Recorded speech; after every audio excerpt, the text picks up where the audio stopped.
Hello, everyone. My name is Jenny Umunabike. I'm excited to present to you my community analysis project. So I'm going to walk you through how I selected, structured, and successfully loaded my data set into SQL Server. So for this assignment, I decided to focus on two distinct but yet deeply interconnected communities centered around the world of wine.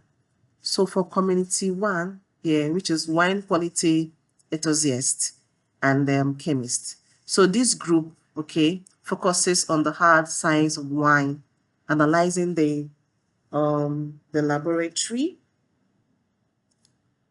laboratory metrics, physical, chemical properties, and structural traits that determine a wine's physical profile. Now for community two, which is wine review readers and critics. This community focuses on the human element, relying on the consumer scores, all right? Consumer scores, testing notes, retail prices, okay, and regional insights to decide which bottles are worth purchasing. Now, why does this matter? These communities are incredibly fascinating to me because Ghana has a rapidly growing wine. Ghana, a place of which I reside, has a rapidly growing wine import market, bringing in millions of dollars worth of premium bottles, all right, from countries like South Africa, like France, Spain, and also Italy. So by bringing laboratory chemical data with marketplace critic reviews, we can help local retailers and reporters strategically choose the absolute best products for Ghana or for Ghanaian consumers.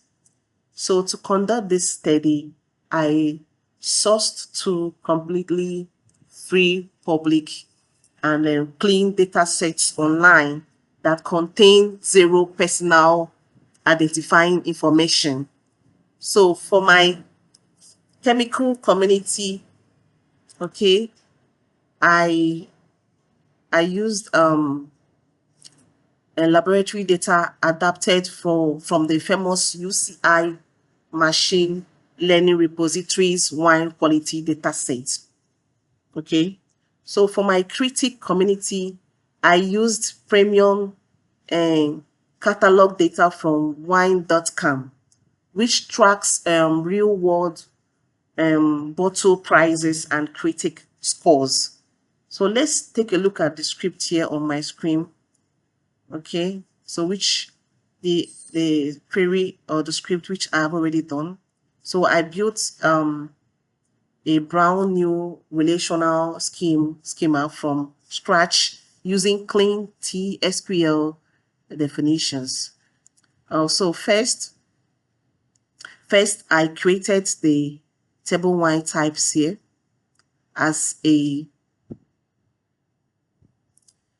lookup table, as you can see it here, a lookup table to easily like categorize red and white wines. Okay, so I use the table wine types here to do that. So next I established table wine samples here, okay, to hold our chemical matrix, linking it to our wine types via a foreign key, okay, via a foreign key. So notice that I specifically utilize highly precise decimal data types for attributes like the pH, the density, and the chlorides to ensure our mathematical data didn't get rounded or corrupted during creation. So for my community market, I created TBL table, the table wines, to act as our product inventory catalog. Okay, storing names, vintage years, and retail pricing. So finally, I built the TBL wine reviews, table reviews, to hold our critic tasting notes and rating out of 100, anchoring it securely to our inventory using the wine ID here as a foreign key. All right, so this structural design perfectly primes us for cross-table inner join queries in our upcoming assignments. So now I'm going to run our verification queries. So instead of pulling up just a few rows, I'm going to highlight all 4 of my select top 1000 statements, okay,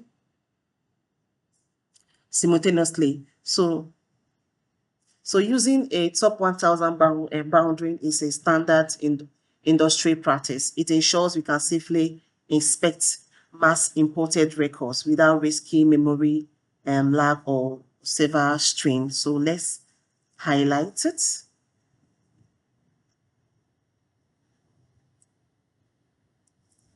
And then execute.